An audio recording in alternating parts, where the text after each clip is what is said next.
नमस्कार, स्वागत, अभिवादन आपका। मैं दुर्गेंद्र चौहान हूँ।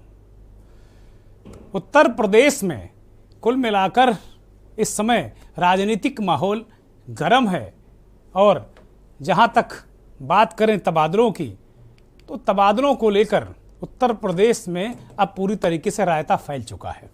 स्वास्थ्य पीडब्ल्यूडी के बाद अब जल शक्ति मंत्रालय के राज्य मंत्री दिनेश खटीक के इस्तीफे के बाद बवाल मच गया है। दिनेश ने परोक्ष रूप से अपने कैबिनेट मंत्री, भारतीय जनता पार्टी के अभी भी अध्यक्ष हैं स्वतंत्र देव सिंह पर निशाना साधा है और उन्हें निशाने पर लिया है। साथ ही वो विभाग के प्रमुख सचिव अनिल गर्ग पर भी गंभीर आरोप लगा रहे हैं। खटीक ने दलित होने के कारण बैठकों में ना बुलाने का गंभीर आरोप लगाकर राजनीतिक हलके में सनसनी फैला दी है। उनका कहना है कि विभाग के अधिकारी उनकी नहीं सुनते, प्रमुख सचिव फोन तक काट देते हैं। वो चूंकि दलित वर्ग से आते हैं, दलित वर्ग के लोगों की तमाम अपेक्षाएं हैं, वो अपेक्षाएं पूरी नहीं कर पाते, जबकि प्रधानमंत्री के आह्वान पर उत्तर प्रदेश के दलितों पिछड़ों ने भाजपा की सरकार बनाई है। खटीक की शिकायत है कि उन्होंने तबादले के लिए कुछ नाम दिए थे, लेकिन अधिकारियों ने दो टूक कह दिया कि अपने कैबिनेट मंत्री से बात करें। इस पर खटीक ने अपना इस्तीफा भेज दिया है। हालांकि उनके इस्तीफे की आधिकारिक घोषणा अभी नहीं हुई है। किसी न सरकार ने पुष्टि की है, न राज्यपाल के यहाँ से कहीं कोई इस तरीके की खबर है, न संगठन की तरफ से, लेकिन उन्होंने इस्तीफा दे दिया है, गाड़ी छोड़ दी है, फ़ोन बंद कर दिया है और वो इस वक्त दिल्ली में हैं। जब हम आपसे बात कर रहे हैं तो शायद वो भारतीय जनता पार्टी के राष्ट्रीय अध्यक्ष जेपी नड्डा से मिलने पहुंचे हैं और उनके साथ उत्तर प्रदेश के सह संगठन मंत्री कर्मवीर सिंह भी हैं। तो दिनेश खटीक का मामला ये गर्मा गया है। सरकार के तीन मंत्री तबादलों को लेकर खफा हैं और अधिकारी सुन नहीं रहे। सबके आरोप एक जैसे ही हैं। इससे विपक्ष को हमला करने का मौका भी मिल गया है। मंथन में आज इसी पर बात।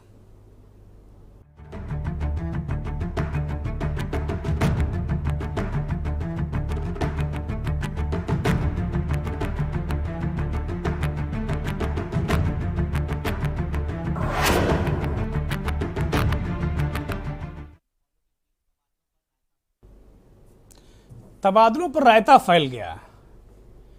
जब हम ये शीर्षक ले रहे तो बहुत सारे लोगों ने कहा कि ये क्या मसला है भाई। मैंने कहा उत्तर प्रदेश की राजनीति डिस्कस करनी है तो आपको कुछ इसी तरीके के विशेषण अब इस वक्त लगाने पड़ेंगे। कहते ना गुरु रायता फैल गया। तो अब जब तक ब्रजेश पाठक ने ये सवाल उठाए थे 3 जुलाई को, तब ये मामला एक तरीके से चर्चा में आया था, लेकिन उसके बाद पीडब्ल्यूडी विभाग में बवाल मचा और उसके बाद अब रायता फैल गया है जल शक्ति मंत्रालय में। ब्रजेश पाठक ने उंगली उठाई। आज तक उस मामले में ब्रजेश पाठक संतुष्ट नहीं हो पाए, ऐसी खबर है।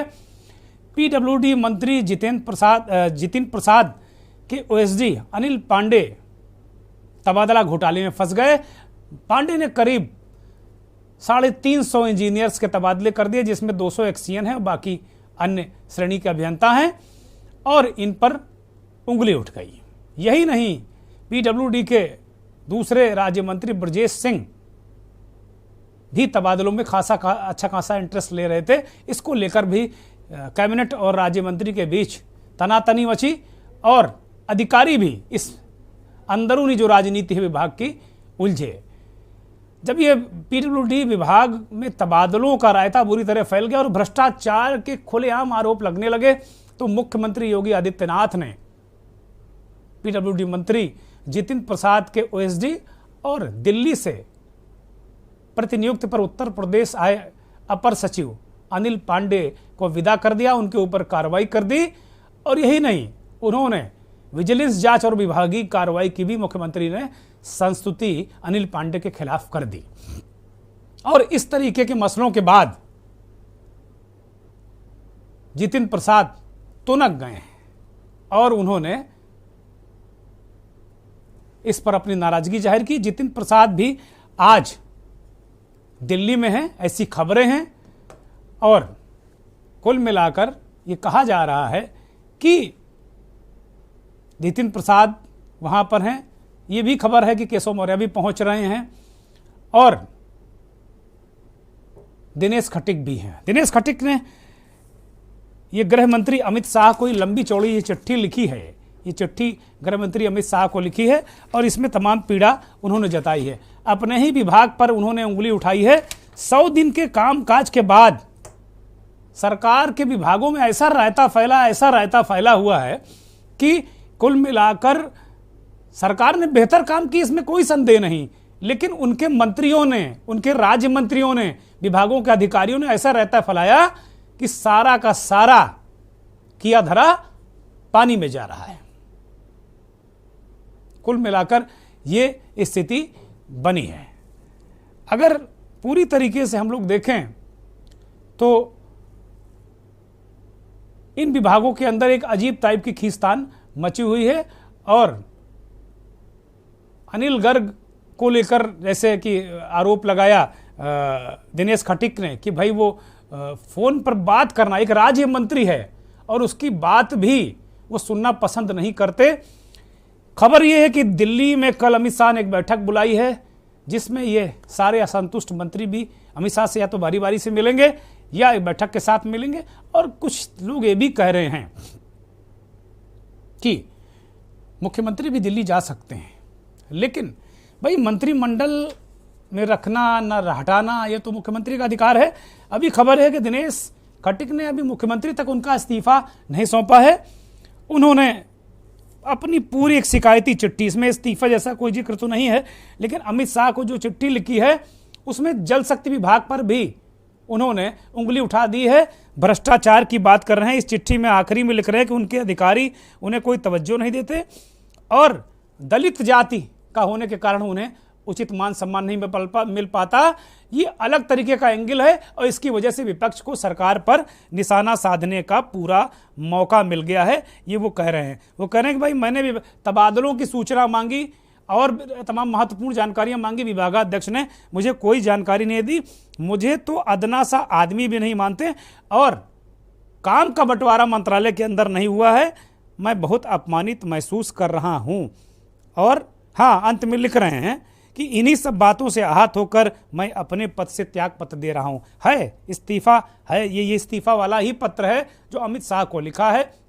सवाल ये उठता है कि भाई अगर आपको इस्तीफा देना है मुख्यमंत्री को दीजिए, मुख्यमंत्री राज्यपाल को भेजेंगे, इस्तीफा स्वीकार हो जाएगा। लेकिन मुख्यमंत्री को, जहां तक मेरी जानकारी है, दिनेश खटीक ने इस्तीफा नहीं दिया है, अमित शाह को इस्तीफा भेजा है। वैसे अगर आप संगठन की दृष्टि से देखें तो स्वतंत्र देव को भेज सकते हैं, जेपी नड्डा को भेज सकते हैं, सरकार के मुखिया मुख्यमंत्री उनको भेज सकते हैं, लेकिन अमित शाह को इस्तीफा भेजना, ये किस तरीके का एंगल इस पूरी घटनाक्रम को दिनेश खटीक देना चाहते हैं? क्या कोई प्रेशर पॉलिटिक्स है? इन मंत्रियों के मुख्यमंत्री पर प्रेशर बनाने की पॉलिटिक्स है, चाहे जितेंद्र प्रसाद हो, चाहे ब्रजेश पाठक हो, चाहे दिनेश खटीक हो, या फिर इन विभागों के अधिकारी इतने निरंकुश हो गए हैं कि मंत्रियों के सुन नहीं रहे हैं, मंत्रियों को ठेंगे पर मारे हुए हैं। अब जितेंद्र प्रसाद तो तुनक गए हैं क्योंकि उनके तबादलों पर इतना रायता फैल गया, इतना भ्रष्टाचार हो गया कि मुख्यमंत्री ने कहा नाजीना, हाँ, जीरो टॉलरेंस वाली सरकार है, बिल्कुल कदापि नहीं, ये बर्दाश्त नहीं किया जाएगा। मुख्यमंत्री ने सीधी कार्रवाई कर दी। ये बात बहुत नागवार गुजरी जितेंद्र प्रसाद को और वो मुख्यमंत्री से भी मिले, ऐसी खबरें हैं, लेकिन अब वो दिल्ली गए हैं, वहां कहा जा रहा है कि अमित शाह से मिलेंगे और नेताओं से मिलेंगे। ये वास्तव में चल क्या रहा है? जब से योगी आदित्यनाथ ने दूसरी बार लगातार एक इतिहास बनाते हुए उत्तर प्रदेश के मुख्यमंत्री के रूप में शपथ ली, तब से चल रहा है, कुछ चल रहा है। और मुझे ऐसा लग रहा है कि योगी आदित्यनाथ के खिलाफ कुछ चल रहा है सरकार के अंदर, जो कुछ लोग ऐसा परसेप्शन देना चाहते हैं कि ये केवल और केवल सब कुछ योगी जी अपने हाथ में लिए हुए हैं, मंत्रियों को कोई काम नहीं करने दे रहे हैं अधिकारी। ये एक परसेप्शन बनाने की कोशिश भी की जा रही है। होगी, स्थितियां होंगी, दिक्कतें होंगी, लेकिन मुख्यमंत्री से आप बात कर सकते हैं, मिलकर उन्हें बता सकते हैं। ये सारी चीजें भारतीय जनता पार्टी की सरकार के अंदर ही विपक्ष है। ये नया एंगल होगा आज मंथन का कि सरकार के अंदर ही एक विपक्ष आ गया है। उत्तर प्रदेश में तबादलों का जो मैच चल रहा है, यो कहीं बहुत हल्की बात है, लेकिन फिर भी एक मैच जैसी स्थिति है, उसमें कुल मिलाकर परिस्थितियां जो हैं वो बिल्कुल अजीब सी हो गई हैं। और इस तबादलों के वास्तव में कितने निहितार्थ हैं, एक रिपोर्ट दिखाते हैं आपको।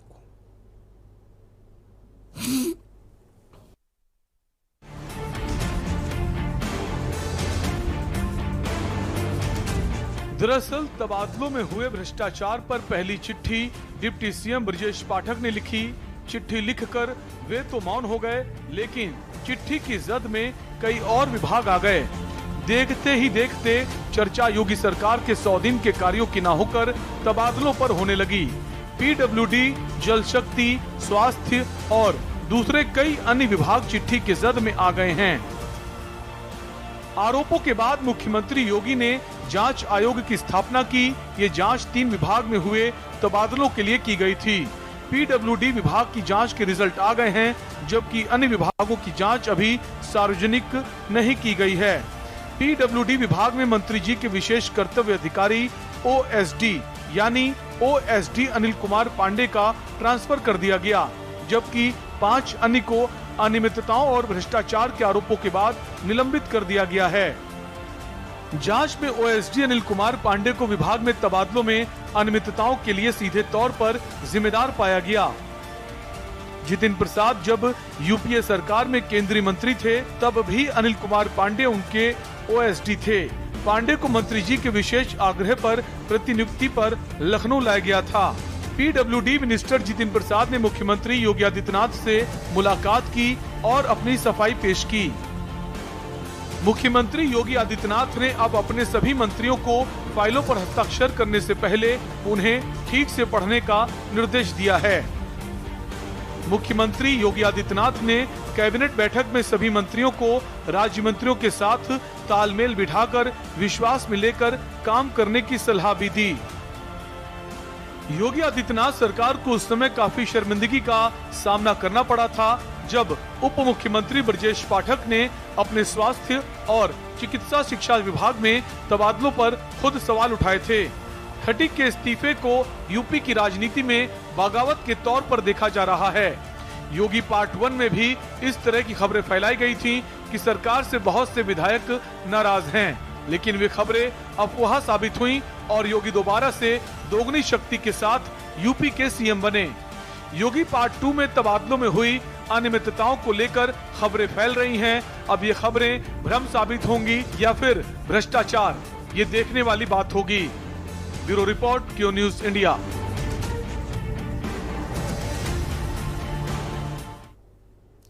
एक बात तो मुझे भी लग रही है कि कहीं ना कहीं योगी आदित्यनाथ के खिलाफ सरकार के अंदर ही एक विपक्ष तैयार हो रहा है, और दूसरी बार वो मुख्यमंत्री बन गए, ये बहुत सारे लोगों को कतई अच्छा नहीं लग रहा है। इसमें कहीं कोई संदेह नहीं। बहुत मैं जिम्मेदारी के साथ में इस बात को कह रहा हूं कि बहुत सारे लोग, और भारतीय जनता पार्टी के अंदर भी बहुत सारे लोग ऐसे हैं जो किसी दशा में ये नहीं चाहते थे कि योगी आदित्यनाथ दोबारा मुख्यमंत्री बने, क्योंकि योगी आदित्यनाथ युवा हैं और एक बहुत लंबी पारी राजनीति में वो खेल सकते हैं। ये एक बहुत बड़ी वजह देखी जा रही है। राजनीतिक विश्लेषक इसको एक बड़ी वजह देखते हैं। कुछ प्रतिक्रियाएं आपको सुनाएंगे, फिर इस पर आगे बात करेंगे। उत्तर प्रदेश के एक मंत्री ने आज, जो कि स्वयं दलित समाज से, पिछड़े समाज से आते हैं, शोषित समाज से हैं, उन्होंने इस्तीफा दे दिया है, ये इल्जाम लगाते हुए कि उत्तर प्रदेश की भारतीय जनता पार्टी की सरकार में करप्शन बेइंतहा सीमा पहुंच गया है, कोई सम्मान नहीं मिल रहा, अफसरशाही बेलगाम हो गई है, सरकार पूरी तरह से फेल है। दलितों की, पिछड़ों की, गरीब की, वंचितों की जिसकी जायज जो आवाज है उसकी सुनवाई नहीं हो रही, उसके खिलाफ कार्रवाई हो रही है। उत्तर प्रदेश के मंत्री का दर्द साफ छलक रहा है। किस तरीके से करप्शन का इल्जाम प्रधानमंत्री जी के नाम पे जो योजनाएं चल रही हैं उसके, उनमें जो प्रदेश सरकार की योजनाएं उनमें, और किस तरह ट्रांसफर पोस्टिंग्स में पैसा लिया जा रहा है। तो ये इन सब पे मुझे लगता है तुरंत कार्रवाई होनी चाहिए। और सिर्फ इन पे ही नहीं, और भी बहुत सारे मंत्रियों ने पहले ऐसी शिकायत की है, चिट्ठियां लिखी हैं जिन पे कोई कार्रवाई नहीं हुई। अगर जरा भी वो हो तो उसमें आत्मसम्मान हो तो उनको भी आज इस्तीफा देना चाहिए। और जिन मंत्रियों के खिलाफ भ्रष्टाचार की शिकायतें हैं उनको बर्खास्त करना चाहिए, जिससे उत्तर प्रदेश की जनता का विश्वास थोड़ा बहुत अपनी सरकार में बचा रहे। उत्तर प्रदेश के एक मंत्री ने सरकार की जीरो टॉलरेंस की नीति और दलितों के प्रति झूठे दिखावे का प्रेम मंत्री श्री दिनेश खटीक के इस्तीफे के साथ बाहर आ गया। कलाई खुल गई। पहले ही कांग्रेस पार्टी इस बात को लेकर लगातार सवाल कर रही थी कि प्रदेश में लगातार भ्रष्टाचार हो रहा है, दलितों पर अत्याचार हो रहा है, लेकिन भाजपा सरकार हर बार उनको ढकने का प्रयास करती रही। हाथरस, उम्बा, लखीमपुर, आजमगढ़ जैसी घटनाएं इस बात का प्रमाण है कि सरकार ने दलितों को लेकर कोई काम नहीं किया, सिर्फ और सिर्फ उन्हें अपमानित करती रही। भ्रष्टाचार को लेकर जो आरोप दिनेश खटीक जी ने लगाए हैं वो इस बात का प्रमाण है कि सरकार एक तरफ दावे तो दूसरे करती है, लेकिन दूसरी तरफ संगठित लूट हो रही है, भ्रष्टाचार हो रहा है, धन उगाही हो रही है। कांग्रेस पार्टी मांग करती है कि इस घटना की निष्पक्ष जांच हो और जो भी दोषी हैं उनसे रिकवरी हो, उनके साथ उनको सलाखों के पीछे भेज। कोई विषय नहीं है यार, जिस तरह की जानकारी मिल रही है भाई साहब, कोई विषय नहीं है। इस्तीफा दिया है नहीं भाई, इस्तीफा दिया है भाई, कोई विषय नहीं। दिनेश खटीक कुछ जवाब नहीं दे रहे हैं। वो कह रहे इस्तीफा दिया, कह रहे कोई विषय नहीं, कोई विषय नहीं, बचते बचाते निकल रहे हैं। पूर्व मुख्यमंत्री अखिलेश यादव, पूर्व मुख्यमंत्री मायावती ने भी इस पर प्रतिक्रिया दी है, ट्वीट किया है दोनों ने। अखिलेश कहते हैं कि उत्तर प्रदेश में भाजपा सरकार में भ्रष्टाचार और कुशासन की क्रोनोलॉजी समझिए। पहले लोक निर्माण विभाग के में विद्रोह हुआ, फिर स्वास्थ्य मंत्रालय में विद्रोह, अब जल शक्ति मंत्रालय में विद्रोह। जनता पूछ रही है उत्तर प्रदेश की भाजपा सरकार बताए ईमानदारी से कि अगली बार किसकी बारी है। ये अखिलेश यादव फरमा रहे हैं। मुख्यमंत्री योगी आदित्यनाथ ने अपने सहयोगियों से तालमेल बनाकर रखने की बात कही मंत्रियों से, और उन्होंने कहा कि अपने स्टाफ पर आंख मूंद कर भरोसा न करें। मुख्यमंत्री ने ताकीद किया है मंत्रियों को और कहा, कैबिनेट मंत्रियों से कहा कि वो राज्य मंत्रियों को नेग्लेक्ट ना करें, उनसे तालमेल बैठाएं, उन्हें विश्वास में लेकर ही काम करें। जो झंझट बवाल हो रहा है, योगी ने ताकीद किया है, फरमान जारी किया है। मायावती को दिखाएंगे इसके बाद। मायावती कह रहे हैं कि उत्तर प्रदेश में भाजपा मंत्रिमंडल के भीतर दलित मंत्री की उपेक्षा अति निंदनीय व दुर्भाग्यपूर्ण है। ऐसी खबरें राष्ट्रीय चर्चाओं में है। सरकार अपने जातिवादी मानसिकता व दलितों के प्रति उपेक्षा, तिरस्कार, शोषण, अन्याय को त्याग कर उनकी सुरक्षा व सम्मान का ध्यान रखने का दायित्व जरूर निभाए।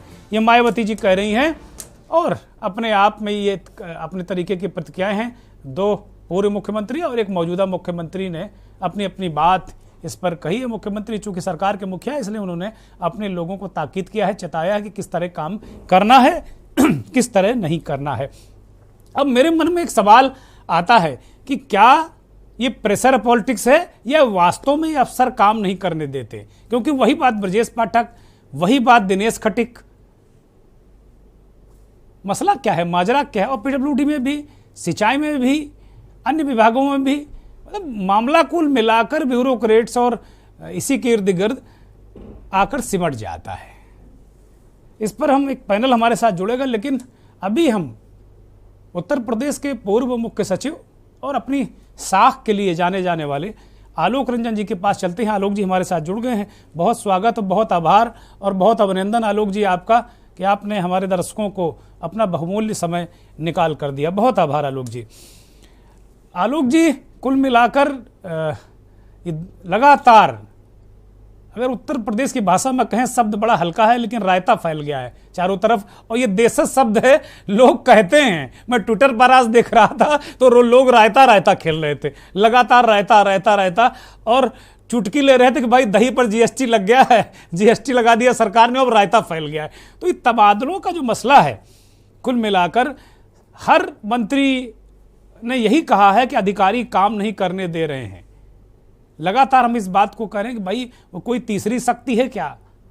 भाई दो शक्तियां, एक मुख्यमंत्री हैं, एक मंत्री हैं, दो के पास ताकत होनी चाहिए। ये कोई तीसरी शक्ति, अचानक तीसरी शक्ति का उदय है या तीसरी शक्ति काम कर रही थी, वो अब ज़्यादा मुखर हो गई है?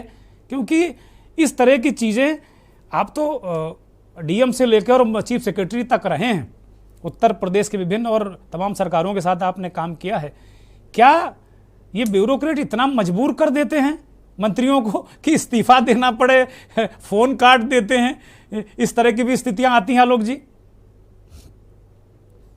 हाँ, ये तो देखिए जो भी हो रहा है, ये कुछ बात समझ में नहीं आती कि इस तरीके की घटनाएं जो सामने आ रही हैं, समाचार पत्रों में देख रहे हैं और सामने बात आ रही है। अब मुख्य बात ये है कि ये ऐसा क्यों हो रहा है, ये समझना पड़ेगा जी। क्योंकि तालमेल होना चाहिए माननीय मंत्री जी में और जो उनके अपर मुख्य सचिव या प्रमुख सचिव या उनकी हेड ऑफ डिपार्टमेंट है या पूरी टीम है। प्रशासन और शासन तभी चलता है जब दोनों के बीच में तालमेल होता है। यही सही गवर्नेंस होती है, सही रिजल्ट तभी मिलते हैं, सही परिणाम तभी मिलते हैं। अच्छा, बात ये आ रही है सामने यहाँ की कि जहां तक प्रजातंत्र है, इसमें ये तो मानना पड़ेगा कि प्रजातंत्र में जो इलेक्टेड व्यक्ति होता है, जो मंत्री बनता है, वो फाइनल अथॉरिटी होता है किसी भी विभाग का। जैसे माननीय मुख्यमंत्री हेड होते हैं और किसी विभाग का माननीय मंत्री जी जो होते हैं अपने हेड होते हैं, और वही फाइनल अथॉरिटी है। प्रमुख सचिव या अपर मुख्य सचिव फाइनल अथॉरिटी नहीं होता, वो उनके अंडर में ही काम करता है, माननीय मंत्री के अंडर में ही काम करता है। और हर चीज जो महत्वपूर्ण होगी, नीतिगत निर्णय होगा या कोई महत्वपूर्ण फैसले होंगे, वो माननीय मंत्री के अनुमोदन से ही किए जाने चाहिए। ये बात बिल्कुल स्पष्ट है। तो इसमें कोई मतलब बिल्कुल स्पष्ट है, ये प्रक्रिया जो है इसमें कहीं दिक्कत होनी नहीं चाहिए। अब रही बात तबादलों की, मुख्य बात जो सामने आ रही है, ये बात हो रही है तबादलों को लेके। और शुरू में आई पीडब्ल्यूडी विभाग, जिसमें एक जांच रिपोर्ट भी सामने आई है कि कुछ अनियमितताएं हुई। फिर स्वास्थ्य विभाग के बारे में कोई जांच चल रही है, उसमें माननीय मंत्री ने भी लिखा था कि उसमें वो संतुष्ट नहीं है जिस तरीके से तबादले हुए हैं। और दूसरी तरफ अभी एक बात आई है एक जल शक्ति मंत्रालय के बारे में, जो राज्य मंत्री जी ने कहा है। अब जहां तक ये बात है कि देखिए, तबादलों के बारे में आपको बता दूं, तबादले की पॉलिसी निकालती है शासन, एक तबादले की नीति होती है, और तबादले की नीति के अनुसार ही तबादले होने चाहिए। तो अगर तबादले की नीति से हट के तबादले हो रहे हैं, तो जो भी व्यक्ति इसको प्रपोज कर रहा है या अनुमोदित कर रहा है, उसके स्तर पर दायित्व जरूर निर्धारित होता है कि मतलब कैसे तबादलों की नीति शासन ने कैबिनेट से पास करी है, उससे हटके तबादले नहीं होने चाहिए। अब दो चीजें हैं, मैं आपको बताऊं। एक होता है कैटेगरी 2 के ट्रांसफर, एक होता है कैटेगरी 1 के ट्रांसफर। मैं अपने अनुभव से बता रहा हूं। अब कैटेगरी 2 के जो ट्रांसफर होते हैं, वो आमतौर पर हेड ऑफ डिपार्टमेंट ही करता है। जैसे कि अगर पीडब्ल्यूडी है तो उनके इंजीनियर इन चीफ करेंगे, जैसे अगर एजुकेशन डिपार्टमेंट है तो डायरेक्टर एजुकेशन करेंगे, वो उनके पास रहता है। और जो कैटेगरी या क्लास 1 के ट्रांसफर होते हैं, वो शासन में आते हैं। और शासन में जो ट्रांसफर आएंगे, मतलब सीनियर अधिकारियों के, वो माननीय मंत्री के अनुमोदन से ही होंगे, उसके बिना नहीं हो सकते। ऐसा मैं नहीं समझ सकता हूं कहीं पर भी कि कोई अपर मुख्य सचिव या प्रमुख सचिव वो उस ट्रांसफर को जारी कर सकता है बिना किसी माननीय मंत्री के अनुमोदन से। और अगर ऐसा किया गया है, मुझे मालूम नहीं किया हुआ है क्योंकि अभी जांच रिपोर्ट मैंने पढ़ी नहीं है और एक ही जांच रिपोर्ट सामने आई है। अगर किसी अपर मुख्य सचिव ने या प्रमुख सचिव ने शासन स्तर के जो तबादले होने हैं, उसको माननीय मंत्री के अनुमोदन के बिना किया है, तो गलत किया है, बिल्कुल गलत किया है। उसको माननीय मंत्री का अनुमोदन उसमें होना चाहिए था। वो ऐसा नहीं कर सकते, ये उनके ऊपर उसका दायित्व बनता है। अब रही बात कि मान लीजिए वो कहते हैं कि नहीं, हमने अनुमोदन लिया, और अनुमोदन अगर लिया और माननीय मंत्री जी ने हस्ताक्षर किए हैं, उसमें अनुमोदित किया है, तो बात आ जाती है कि हाँ, प्रक्रिया का पालन हुआ है। लेकिन उसमें भी बात आती है क्या पूरे तथ्य सामने रखे गए थे, ये बात पूछी जा सकती है। या ये जिम्मेदारी तो नीचे वालों की थी कि ये सामने रखें कि नीति के अनुसार स्थानांतरण प्रपोज किए गए या प्रस्तावित किए गए। तो वो बात आ जाती है कि माननीय मंत्री जी को पूरी सूचना दी गई या नहीं दी गई जब उनसे अनुमोदन कराया गया, और माननीय मंत्री जी के स्तर पर भी क्या वो चीज देखी गई या नहीं देखी गई कि नियम अनुसार तबादले हो रहे हैं या शासन की नीति अनुसार तबादले हो रहे हैं नहीं हो रहे हैं। ये बात मैं एक प्रक्रियात्मक मैंने एक बात बताई कि अगर इस प्रक्रिया से चला जाए तो कहीं कोई उसका बात नहीं आती कॉन्फ्लिक्ट। लेकिन जो रियलिटी है वो ये होता ही है कि कई बार ऐसा हो जाता है तबादलों में, मेरा अपना अनुभव भी रहा है। मैं इस सरकार की या किसी और सरकार किसी की बात नहीं कर रहा हूं, मैं एक जनरल बात कह रहा हूं कि एक जनरल बात ऐसी हो जाती है कि जो कैटेगरी 2 के ट्रांसफर जो हेड डिपार्टमेंट भी करता है, वो आमतौर पे ऐसा हो जाता है कई बार कि वो उसकी लिस्ट जो है ऊपर से ही आ जाती है। जो भी विभाग के मंत्री होता है उनके यहाँ से लिस्ट आ जाती है, इसके अनुसार आप तबादले कर दीजिए, और हेड डिपार्टमेंट वैसा कर देता है। अब वो जो कि वैसा नहीं होना चाहिए, क्योंकि हेड डिपार्टमेंट अगर उसको काम लेना है अपनी टीम से हेड डिपार्टमेंट को, तो उसका अधिकार जो है वो उसको सुरक्षित मिलना चाहिए कि हम किसको कैसे काम लें। लेकिन वो आ जाते हैं कि वह ऊपर से लिस्ट आ गई और उसी के अनुसार ट्रांसफर हो जाते हैं।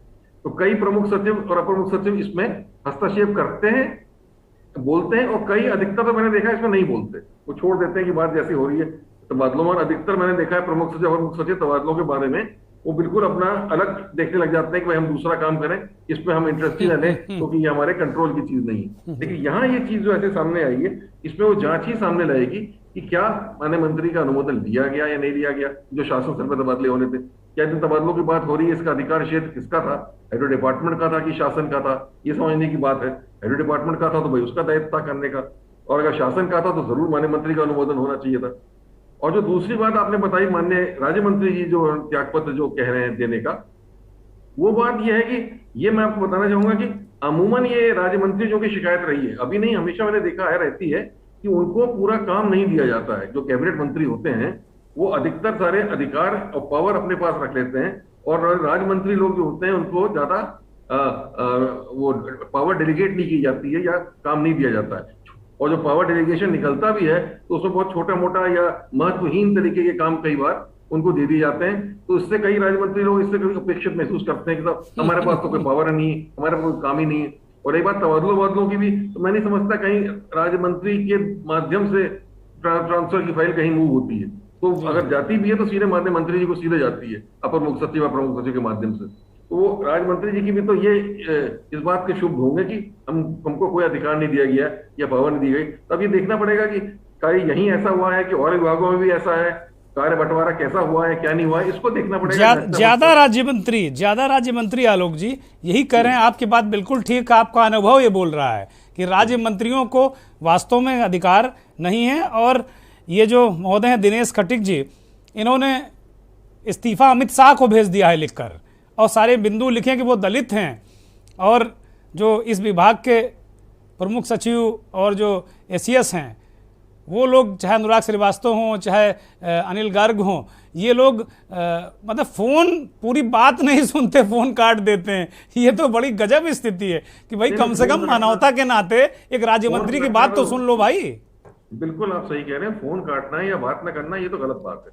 वो राज्य मंत्री हैं और जैसे मैंने कहा वो इलेक्टेड है, इलेक्ट होके आए हैं, तो कोई भी अधिकारी को ये अधिकार नहीं है कि उनका फोन काटे या उनकी बात ना सुने या फोन को रिस्पॉन्ड न करे और उनकी बात को सुने ना, गंभीरता से न ले, ये गलत बात है। आलोक जी उन्होंने एक और आरोप लगाया, आलोक जी माफी के साथ रोक रहा हूं, एक और आरोप लगाया उन्होंने कि भाई वो दलित हैं इसलिए उनको बैठकों में नहीं बुलाया जाता है। ये भी बड़ा गंभीर आरोप है, सनसनीखेज आरोप है।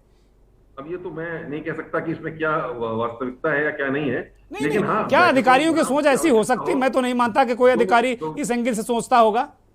नहीं, मेरे ख्याल से ऐसा सोचना नहीं चाहिए, किसी भी अधिकारी को बिल्कुल नहीं सोचना चाहिए। मैं नहीं समझता कि इस तरीके की मानसिकता किसी अधिकारी की होनी चाहिए, मैं ऐसा नहीं समझता हूँ। लेकिन अगर कोई अधिकारी ने ऐसा किया है और ऐसी जांच होती है तो उसके खिलाफ कार्रवाई होनी चाहिए। ये तो स्पष्ट बात है, तो जांच का विषय है। पर वैसे तो कोई भी अगर संजीदा अधिकारी होगा, मैच्योर अफसर होगा, तो इस तरीके की दृष्टिकोण से वो काम उसको नहीं करना चाहिए। ठीक बात। आलोक जी, ब्रेक का इशारा हो रहा है, ब्रेक पर जा रहे हैं और जब ब्रेक से लौटेंगे तो फिर कुछ एक दो बिंदुओं पर और आपसे बात करेंगे। ब्रेक ले रहे हैं एक। आप देख रहे हैं के न्यूज, खबरों का सारथी। देखें कौन नया खिलाड़ी आया है, समझा देते हैं, प्यार से समझाएंगे। ये तो अपनी जुबान है। जुबान एक हो तो दिल भी एक होने चाहिए। विमल, बोलो जुबान केसरी। गोल्डी हिंग का तड़का लगे तो सभी दबा के खाते हैं। गोल्डी हिंग, कण कण में जान।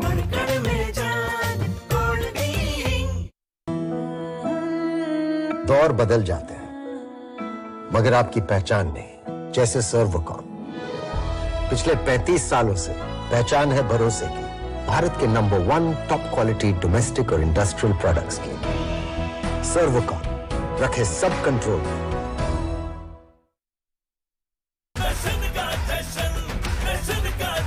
जहां इंडिया करे सेलिब्रेशन, वहां होए टशन का जश्न। राजश्री इलायची, टशन का जश्न।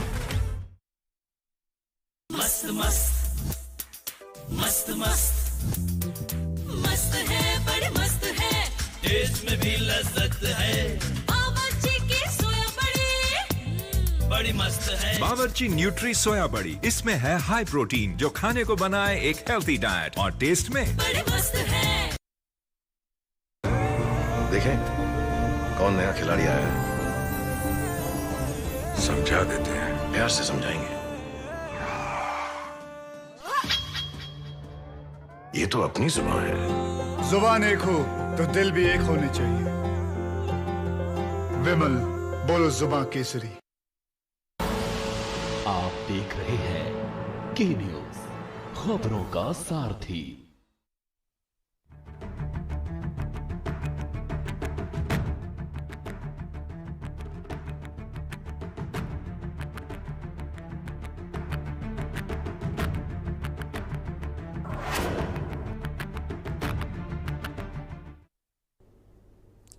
ब्रेक के बाद एक बार फिर आपका स्वागत है। ब्रेक पर जाने से पहले उत्तर प्रदेश के पूर्व मुख्य सचिव आलोक रंजन जी से हमने तमाम जो अंदर ब्यूरोक्रेसी कैसे काम करती है और क्या दायित्व हैं उन पर बात कर रहे थे। ये चर्चा आगे बढ़ाएंगे और आलोक जी के पास जाएंगे।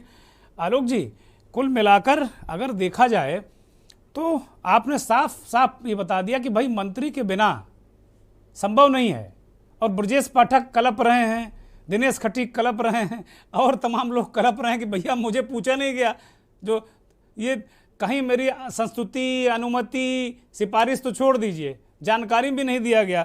इस तरह की चीज़ें हो रही हैं। एक और सवाल इसी से जुड़ा हुआ, जिस तरीके से पीडब्ल्यूडी में जांच कराई मुख्यमंत्री ने और केंद्र से प्रतिनियुक्त पर आए अपर सचिव अनिल पांडे को उन पर नाप दिया गया, कार्रवाई की गई, वो ओएसडी बनकर मंत्री जी के साथ आए और कहते हैं कि मंत्री जी के साथ हरदम वो रहते हैं।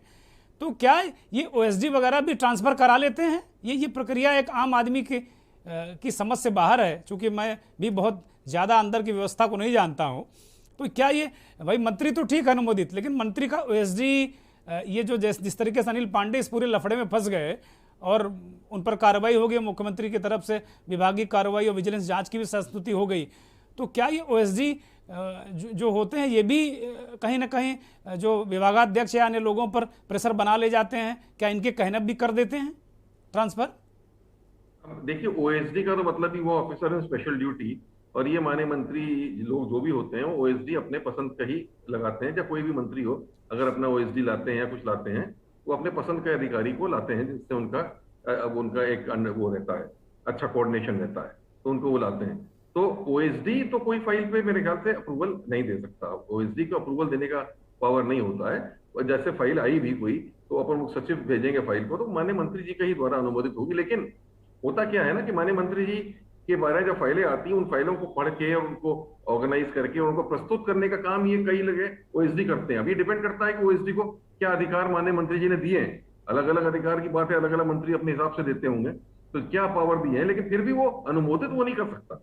वो तो फाइल को पुटअप करेगा अपने माननीय मंत्री जी के सामने और बता देगा फाइल में ये आया है, ये आया है, ये आया है, और उसके बाद माननीय मंत्री अपने स्तर पे जो भी निर्णय लेंगे वो लेंगे।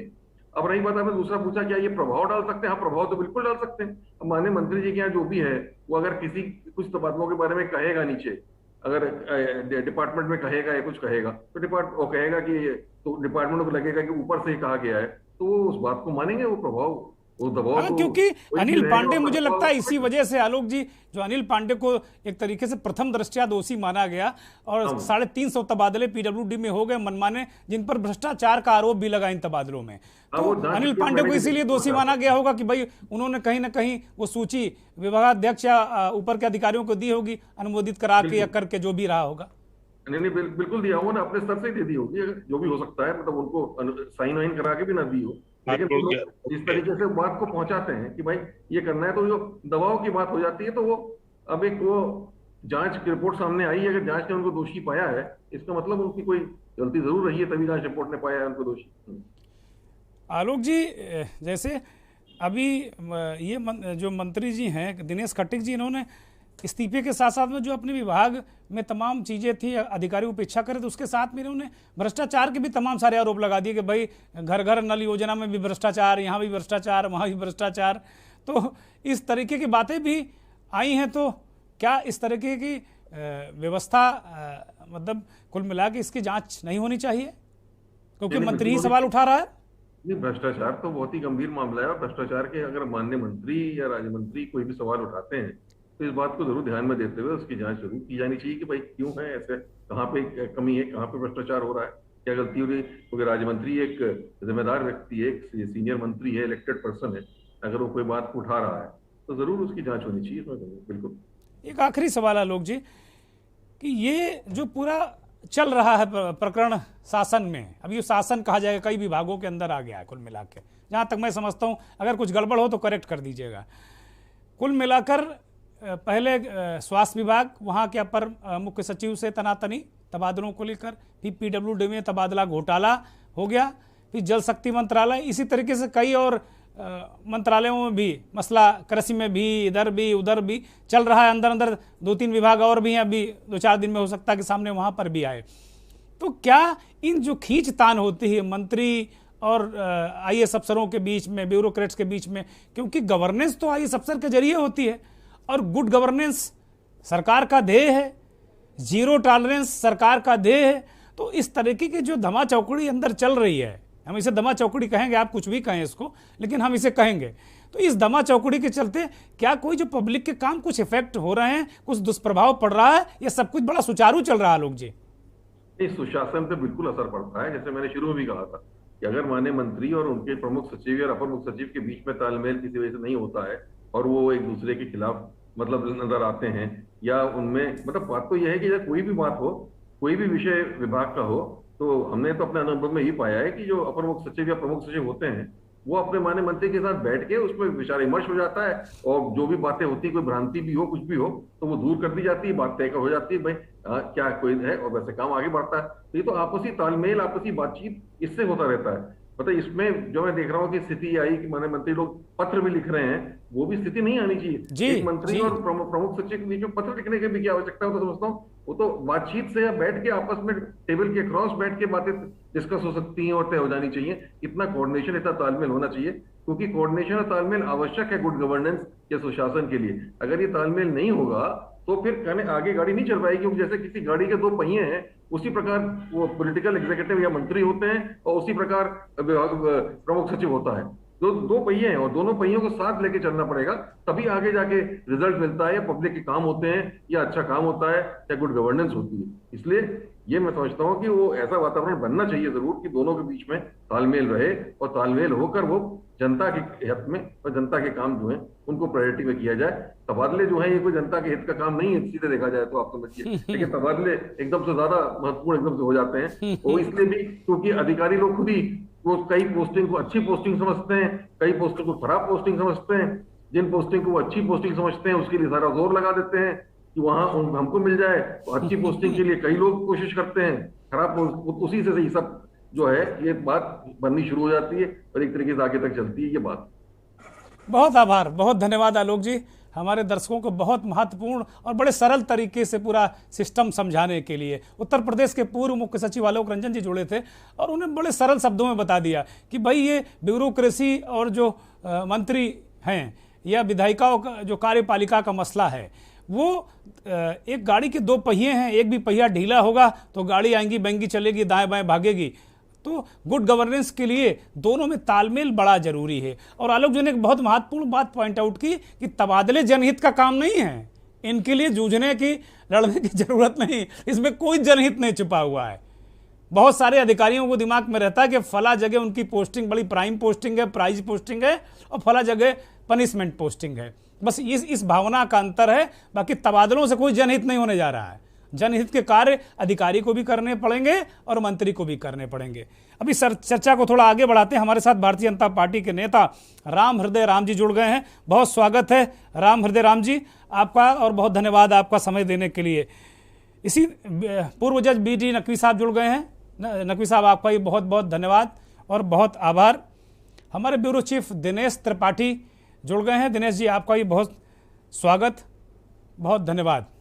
दिनेश जी, पहला सवाल आप ही से करते हैं कि किस तरीके से अब चारों तरफ जो हम मंथन का हमारा मुख्य विषय है कि अब तबादलों का रायता फैल गया है, सब कुछ सतह पर आ गया है।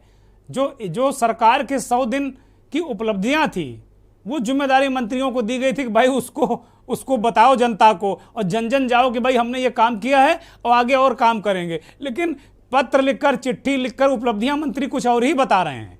दिनेश जी। जी बिल्कुल सर, सही कह रहे हैं आप। रायता पूरी तरह से फैल चुका है और सरकार में सब कुछ ठीक नहीं है। ये भी आज दिनेश खटीक का त्यागपत्र देना, मंत्री पद से पत्र लिखना, वो भी गृह मंत्री को, अमित शाह को, जिनका उत्तर प्रदेश सरकार से कोई लेना देना नहीं है, न वो सरकार के पार्ट हैं और ना ही संगठन के कुछ पदाधिकारी हैं।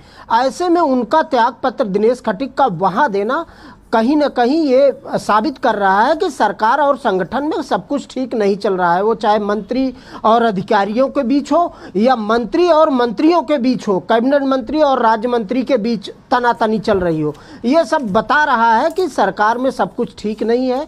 सरकार को, जैसा आपने शुरू में मंथन के बताया, कि कहीं न कहीं योगी को, जो अभी योगी युवा हैं और वो लंबी रेस खेल सकते हैं राजनीति में और देश का भविष्य तय कर सकते हैं भारतीय जनता पार्टी की तरफ से, तो कहीं ना कहीं योगी को घेरने का भी प्रयास ऐसा लग रहा है कि हो रहा है।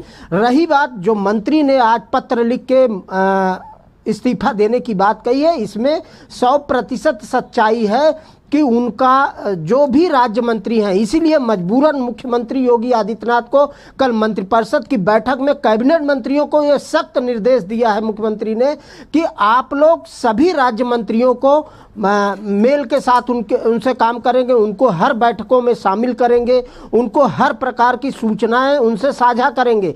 बावजूद इसके मंत्री, कैबिनेट मंत्री जो भी हैं, वो राज्य मंत्रियों को किसी भी तरह से कोई तवज्जो नहीं दे रहे हैं, यहाँ तक कि अधिकारियों को भी मना कर दिया है। और यही दिनेश खटीक ने हिम्मत करके ये पत्र लिखा। ऐसे पता नहीं कितने राज्य मंत्री हैं जो बोलने से कट रहे हैं, अभी किसी के सामने कुछ बोलना नहीं चाह रहे हैं, ऑन कैमरा नहीं बोलना चाह रहे हैं, आप कैमरा वो यही बताते हैं अपना दर्द कि हमारा न अधिकारी सुनता है विभागीय और न ही विभागीय मंत्री सुनता है। मुख्यमंत्री से कई बार शिकायत की गई है।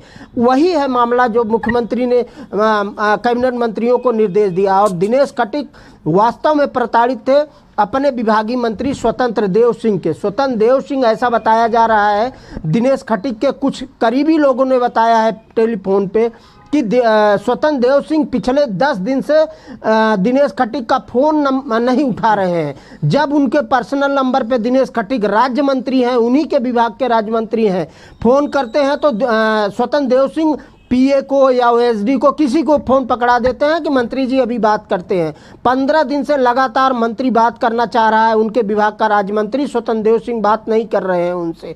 लास्ट में मजबूर होकर उन्होंने, ऐसा बताया जा रहा है कि गवर्नर को भी उन्होंने पत्र लिख के भेजा है अपने इस्तीफे का, लेकिन वो उजागर नहीं हुआ है, मीडिया में देने से मना किया गया है। अब वह ठीक बात है दिनेश जी, बड़ी महत्वपूर्ण जानकारी आपने दी कि एक तो बहुत सारे राज्य मंत्री। जी बताइए कंप्लीट करिए जी। बिल्कुल सर, और इसी तरह देखिए पीडब्ल्यूडी विभाग जो स्वास्थ्य विभाग के बाद चर्चा में आया, सबसे पहले स्वास्थ्य विभाग के मंत्री और डिप्टी सीएम ने पत्र लिखे हैं अपने अपर मुख्य सचिव को, और उसके बाद अपर मुख्य सचिव का जब जवाब आता है तो उन्होंने उससे असंतुष्ट होते हैं, तो मुख्यमंत्री को भी इस बात की सूचना देते हैं, जिसके बाद कमेटी गठित होती है, उसकी जांच होती है। पीडब्ल्यूडी विभाग में कार्रवाई तो शुरू हो गई है, अभी 5 लोगों पे गाज गिरी है, लेकिन स्वास्थ्य विभाग का मजबूत कहा जाए उसको, उसके पांव स्वास्थ्य विभाग में इतने मजबूत हैं उस ब्यूरोक्रेट्स का कि अभी उस विभाग में कोई भी कार्रवाई नहीं हुई है। हालांकि जब ये पत्र लिखा गया, तबादले पर आरोप लगा भ्रष्टाचार का, उसके बाद भी करीब दर्जनों डॉक्टरों का तबादला किया गया। लखनऊ के स्वास्थ्य हॉस्पिटलों का ये हालात है कि संबंधित रोग के जो स्पेशलिस्ट डॉक्टर हैं वो हॉस्पिटलों में उपलब्ध नहीं है। मरीज परेशान हो रहे हैं, दर दर की ठोकरें खा रहे हैं, सरकारी अस्पतालों के बजाय प्राइवेट अस्पतालों में जा रहे हैं, लेकिन स्वास्थ्य विभाग में अभी तक कोई कार्रवाई नहीं हुई है। ये मंत्रियों का दर्द है, अधिकारियों की मनमानी है, अधिकारी पूरी तरह से हावी हैं। ठीक बात है दिनेश जी। राम हृदय राम जी हैं भारतीय जनता पार्टी के नेता, उनसे जवाब ले लेते हैं। राम हृदय राम जी, आज दिनेश खटीक ने कहा कि भाई वो अनुसूचित जाति वर्ग के हैं और उनका अपमान हो रहा है, उनको इसलिए बैठकों में भी नहीं बुलाया जा रहा। प्रमुख सचिव, मुख्य जो अन्य अधिकारी हैं वो फोन तक काट देते हैं, पूरी बात नहीं सुन रहे हैं। इस तरह एक मंत्री अपमानित हो रहा है। वो कह रहे हैं भाई अनुसूचित जात के लोगों ने उत्तर प्रदेश में भाजपा की सरकार इस दिन के लिए नहीं बनवाई थी। दिनेश खट्टिक ने अमित शाह को पत्र लिखा है और जैसा दिनेश त्रिपाठी जी बता रहे हैं कि उन्होंने राज्यपाल को भी अपना इस्तीफा भेज दिया है। सरकार के 100 दिन की उपलब्धियां बताने का वक्त था ये, लेकिन उपलब्धियां कुछ अलग तरीके से आ रही हैं। राम हृदय राम जी, मुझे लगता संपर्क टूट गया है। मैं आता हूं, मेहंदी हसन कांग्रेस के नेता हमारे साथ जुड़ गए हैं। मेहंदी हसन जी, आप लोगों ने बहुत सारी सरकारें चलाई हैं और अभी भी चला रहे हैं। ब्यूरोक्रेट्स, एक पहलू है कि ब्यूरोक्रेट इतना हावी है, दूसरी तरफ मतलब सरकार के अंदर ही एक विपक्ष तैयार है। विपक्ष की जरूरत नहीं है, आप लोग बड़ा संयम बरत रहे हैं। सरकार के अंदर ही योगी का विरोध करने वाले लोग वहां पर तैयार हैं। ब्यूरोक्रेट्स इन मंत्रियों के सुन नहीं रहा। मंत्रियों को यह तक कहना पड़ रहा है कि भाई मैं दलित वर्ग का हूं इसलिए मेरी नहीं सुनी जा रही। इसे कैसे देखते हैं मेहंदी हसन जी? देखिए, बिल्कुल सही कहा कि असल में ये चंद लोगों की सरकार है, चाहे केंद्र की सरकार हो या उत्तर प्रदेश की सरकार हो, जहाँ पर एक मुखिया का ही राज चल रहा है, बाकी सब किनारे हैं। चाहे जितने उनके मंत्री हों, जितने राज्य मंत्री हों या और जितने मंत्री, इनकी कोई मतलब ना सुनवाई हो रही है। और जिस तरह की आज की स्थिति जो है, आप देख रहे हैं उत्तर प्रदेश के बद से बदतर हालात हो गई है। ना ही डेवलपमेंट है, ना ही कोई किसी लोगों को रोजगार मिलता है। और वहां पर एक जैसे इस तरह के तबादलों की सुनामी आ गई है, जैसे बाढ़ सी आ जाती है उस तरह से आ गई है। हर डिपार्टमेंट में जितना पैसा तो उस हिसाब से आपका तबादले हो जाएंगे और लाइन से, चाहे वो स्वास्थ्य विभाग हो, बिजली विभाग हो या और जितने विभाग हैं, वहां पर PWD हो, इनमें बिल्कुल तबादलों की सुनामी आ गई है। और इसको रोकना हमें लगता है कि बड़ा मुश्किल है, क्योंकि घर को ही आग लगेगी, घर के ही चिराग से। कांग्रेस का उत्तर प्रदेश में 35 सालों से नहीं है। सिर्फ जनता जो नौजवान 18 साल, 20 साल, 25 साल का नौजवान, उसने नहीं देखा है कांग्रेस का राज, कांग्रेस का रूल्स कैसा था, जो सबको साथ लेके चलती, सबको सम्मान देने का काम करती। तो जो भी जितनी भी जाति और कास्ट के लोग रहते उनको बराबर का सम्मान दिया जाता। लेकिन आज खट्टिक जी ने जिस तरह का साहस और हिम्मत दिखाई, मैं उनको सलाम करता हूँ। उत्तर प्रदेश के आने वाले वक्त में धीरे धीरे, आज ये शुरुआत है, अभी तो शुरुआत है, और आगे अंजाम और अच्छा हो मतलब होगा, जिसमें और धीरे धीरे खट्टिक जी के साथ न जाने कितने मंत्री आएंगे तो अपनी आवाज, जो दबी हुई आवाज, उसको बुलंद करेंगे। क्योंकि आपने देखा कि कोई मंत्री अपने मनमानी ढंग से या अपनी जो आजादी है उस तरह से कार्य अपने जो मंत्रालय है उस पर नहीं कर पा रहा है, जिसमें कई लोग, चाहे मुख्यमंत्री जी हों, स्वतंत्र देव सिंह जी हों या बंसल जी हों, इन लोगों की उसके ऊपर एक हेड बन के काम कर रहे हैं। उनकी कोई मर्जी नहीं चल रही है और स्थिति बद से बदतर है। लेकिन आने वाले वक्त में जिस तरह से जनता देख रही कि हर तरफ महंगाई है, त्राही मची है, तो सबका आप देख रहे हैं किताबों में, इतिहास के, हिंदुस्तान के इतिहास में पहली बार किताबें, कॉपियों के ऊपर जो GST लगाई जा रही है, सब पहली बार हो रहा है। और न जाने बहुत सी ऐसी चीजें हैं जो मेहंदी हसन जी, भारतीय जनता पार्टी के नेता ही अपनी सरकार के लिए विपक्ष बने हुए हैं। आप लोग मुद्दे मिलने के बाद भी आप लोग उस तरह प्रहार नहीं कर पाते हैं, लेकिन उनके नेता ही अपनी सरकार के लिए विपक्ष बने हैं। एक के बाद एक खुलासे, भ्रष्टाचार के खुलासे, कार्रवाई, और अब दिनेश खट्टिक का यह पत्र कि दलित होने के कारण उन्हें अपमानित किया जाता। बहुत सनसनीखेज और गंभीर आरोप है ये। ऐसा नहीं है। देखिए, उत्तर प्रदेश में जब से कांग्रेस की सरकार नहीं, लेकिन कांग्रेस ही ऐसी पार्टी जो जनता के हितों के लिए, जनता के भलाई के लिए, जनता की मांग को आगे लेकर हमेशा सड़कों को पर रही है। लोहिया जी ने कहा था, अगर सड़कें सूनी हो जाएंगी तो संसद विधवा हो जाएगी। तो कांग्रेस ही एक ऐसी पार्टी है जो हमेशा सड़कों को पर रही है, चाहे ज्ञापन देने की बात हो या प्रोटेस्ट करने की बात हो या धरने प्रदर्शन की बात हो या जेल भरो आंदोलन की बात रही हो, कांग्रेस के अलावा कोई दूसरी पार्टी नजर नहीं आई है। और कांग्रेस ही ऐसी पार्टी है जो जिस तरह से अंग्रेजों को हिंदुस्तान से भगाने का काम किया था, उनके ठीक बात है। बीडी नकवी साहब के पास आते हैं। बीडी नकवी साहब, शायद संपर्क उनसे भी नहीं सही हो पा रहा है। दिनेश त्रिपाठी हमारे ब्यूरो चीफ लगातार जुड़े हुए हैं। दिनेश जी, पूरा आप देख रहे हैं कि अब विपक्ष को जरूरत नहीं है, अखिलेश यादव चुटकी ले रहे हैं। अखिलेश यादव चुटकी ले रहे हैं। मायावती करें कि भाई ये जो मायावती का ट्वीट आया वो करें सरकार दलित विरोधी है, उसका मंत्री अपने विभाग में अछूत हो गया। और अखिलेश यादव ट्वीट कर रहे हैं कि भाई अब देख लो क्रोनोलॉजी है, किस तरह एक के बाद एक भ्रष्टाचार मुक्त की बात करते थे, अब देखो भ्रष्टाचार के पिटारे खुल रहे हैं। तबादला में किस तरह भ्रष्टाचार पीडब्ल्यूडी में हुआ और उसको लेकर जितिन प्रसाद तुनक कर दिल्ली में चले गए।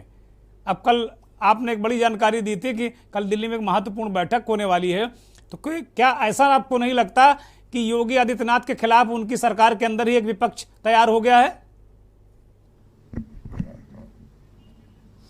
बिल्कुल सर, सही कह रहे हैं आप। जिस तरह से आज ये निर्णय आ रहा है और मंत्री यहाँ के बजाय जहाँ से समस्या का समाधान होना है, मुख्यमंत्री से अपने अधिकारी या विभागीय मंत्री, उनका कैबिनेट मंत्री नहीं सुन रहा है, तो पहला उनका कर्तव्य मंत्री का होता है कि अपने मुख्यमंत्री से मिले, मुखिया से मिले।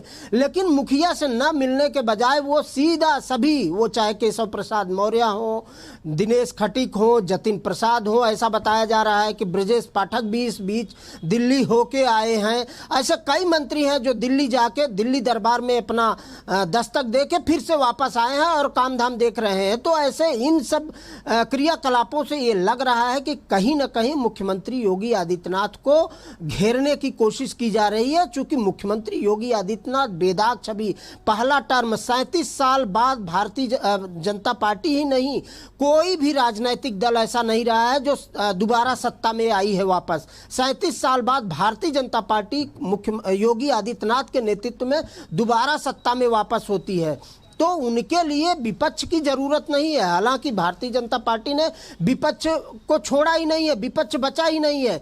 भारतीय जनता पार्टी में ही, जैसा आप कह रहे हैं, विपक्ष खुद तैयार है। भारतीय जनता पार्टी के लोग ही विपक्ष के रूप में सरकार के खिलाफ भूमिका अदा कर रहे हैं। जिस तरह से दिनेश खटीक हो, ब्रजेश पाठक हो, केशव प्रसाद मौर्य है, अभी कल कैबिनेट थी, मंत्रिपरिषद की बैठक थी और केशव प्रसाद मौर्य दिल्ली में प्रधानमंत्री मोदी के साथ फोटो खींच के ट्विटर पे, फेसबुक पे और तमाम सोशल प्लेटफार्मों पर भेज रहे हैं। तो ये कहीं ना कहीं मुख्यमंत्री योगी आदित्यनाथ के खिलाफ साजिश भी कही जा सकती है। लेकिन सर, ये सच्चाई है कि अधिकारी भी मनमानी है। जिस तरह से जिनकी जवाबदेही है, जनता के प्रति जवाबदेही विभागीय मंत्रियों की है, जो जनता द्वारा चुने गए हैं 5 साल के लिए, उनकी है। उनको क्षेत्र में जाना है और वो लगातार क्षेत्र में जा रहे हैं। एसी में बैठकर फाइल चलाने वाले अधिकारी जनता के प्रति जवाबदेह नहीं है, उनकी मनमानी चल रही है।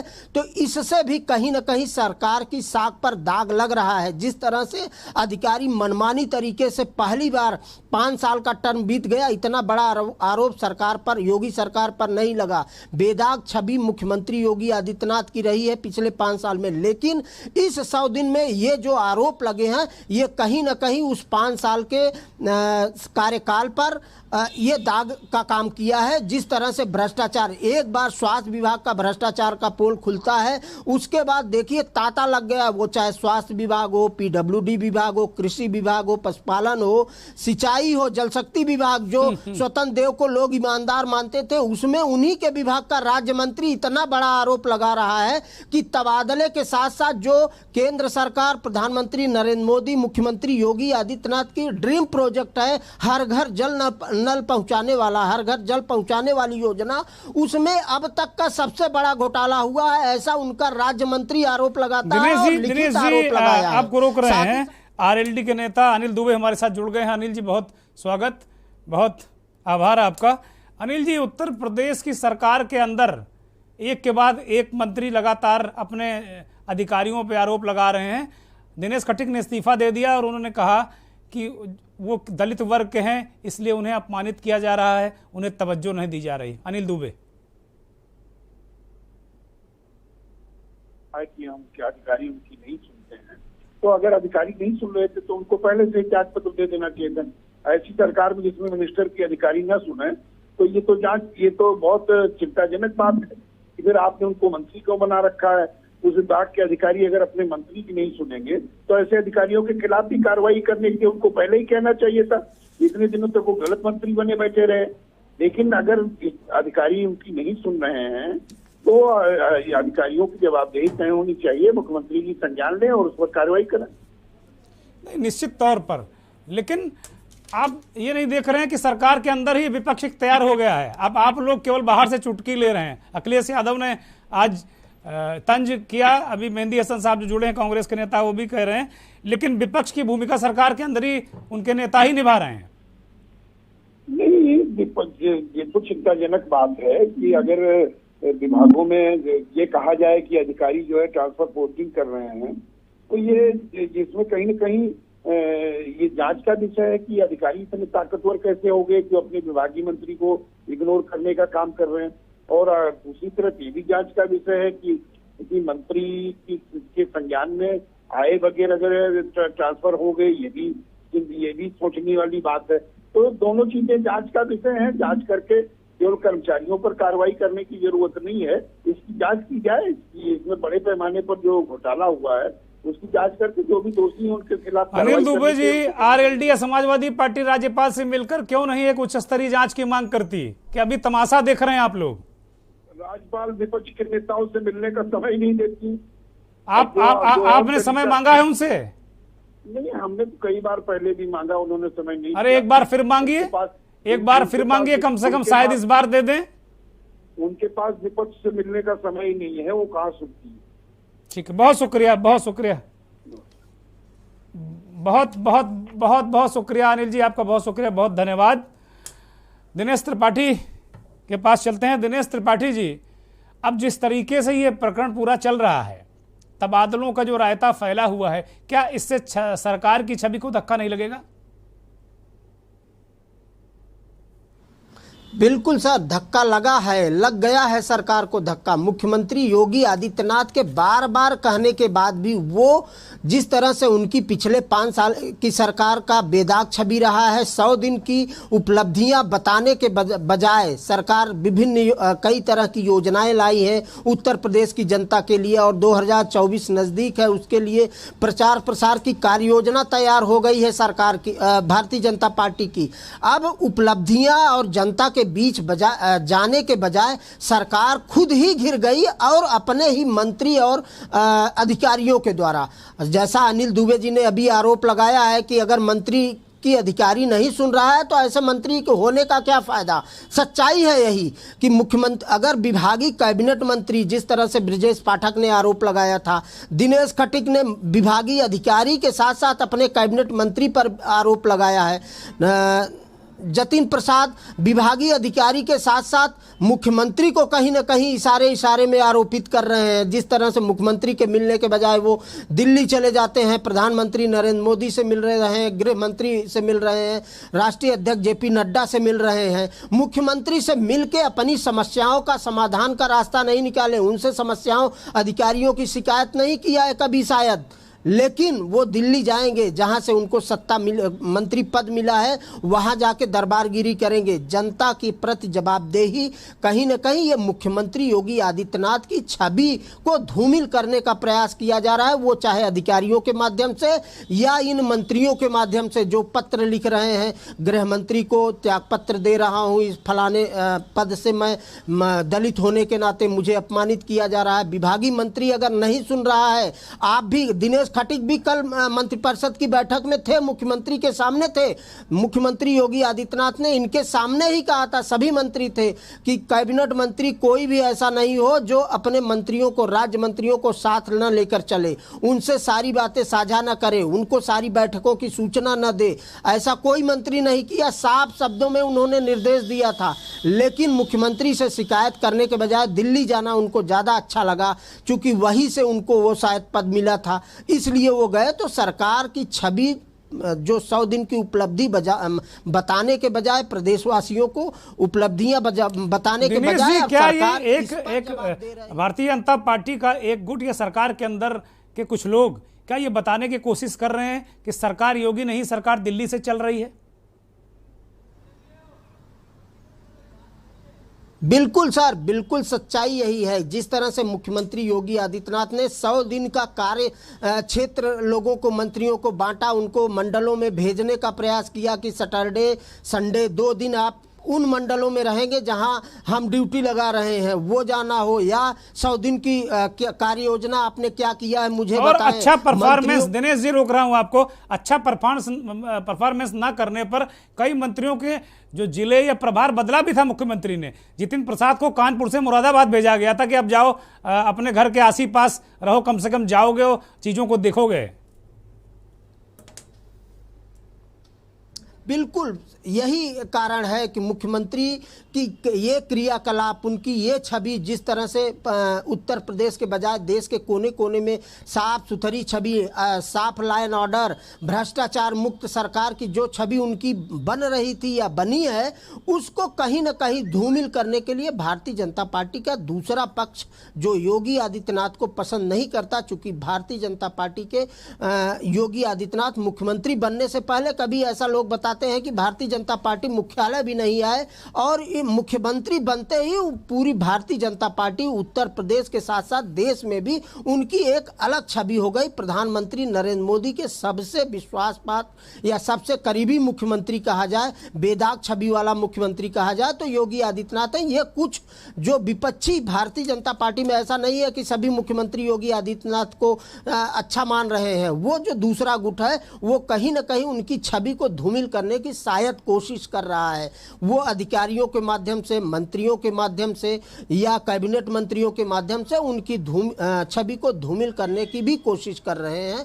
जो तीसरा पार्ट यहाँ एंट्री करता है, जो दखल देता है उत्तर प्रदेश की राजनीति में, उत्तर प्रदेश की सरकार में, हो सकता है उसी का दखलंदाजी हो जिसकी वजह से इतना बड़ा रायता जो हम लोग आज विषय रखे हैं कि तबादले का रायता फैला, वो भी हो सकता है कि कहीं ना कहीं योगी की छवि धूमिल करने के लिए अधिकारियों और मंत्रियों के माध्यम से ये कुंठित प्रयास किया जा रहा है। ठीक बात है दिनेश जी, अब समय खत्म हो रहा है इस कार्यक्रम का। बहुत शुक्रिया आपका, और मेहंदी हसन जी आपका भी बहुत शुक्रिया के न्यूज़ को समय देने के लिए, हमारे दर्शकों से सीधे संवाद करने के लिए। तो कुल मिलाकर मंथन में यही निकला कि एक तो जो ब्यूरोक्रेसी है उसकी लगाम कहाँ है ये देखना होगा, लेकिन एक बात साफ निकल कर आई कि अगर गुड गवर्नेंस की बात आप करते हैं तो ब्यूरोक्रेसी और मंत्री ये दो पहिए हैं, इनको साथ चलना होगा, तभी जनता का हित होगा।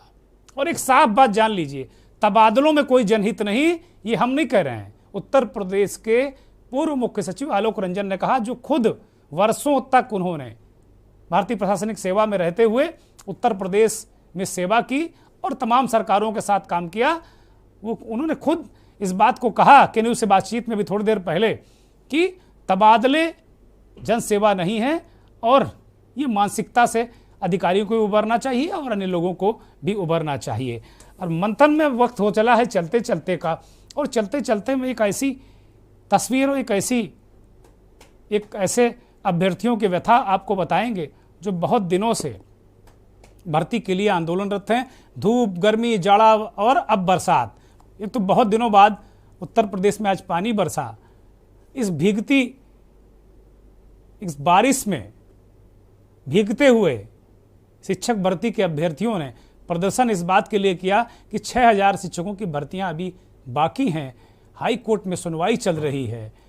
अभ्यर्थियों का आरोप है कि हर तारीख पर सरकार का प्रतिनिधि जाता नहीं, इस वजह से उनके इंतजार का वक्त लंबा होता जा रहा है और तारीख दर तारीख उनका धैर्य भी अब टूटने लगा है। लेकिन वो लगातार डटे हुए हैं, अड़े हुए हैं कि वो अपना अधिकार लेकर रहेंगे। आज जब बारिश हो रही थी, उन्होंने इस मुराद के साथ प्रदर्शन किया कि जो कल हाई कोर्ट में तारीख है, शायद इस प्रदर्शन का ही असर हो जाए या किसी को इन पर दया आ जाए कि भाई ये भीग रहे हैं, हमारे आपके घर के ऐसे बच्चे हैं, चलो कल कोई शायद अधिकारी हाई कोर्ट पहुंच जाए और सरकार का पक्ष रख दे और कम से कम इनकी भर्ती का रास्ता खुल जाए। ये तस्वीर देखिए और दुआ कीजिए कि कल उत्तर प्रदेश सरकार अपना पक्ष रखे और इनको रोजी रोटी मिले। बहुत बहुत धन्यवाद। नमस्कार।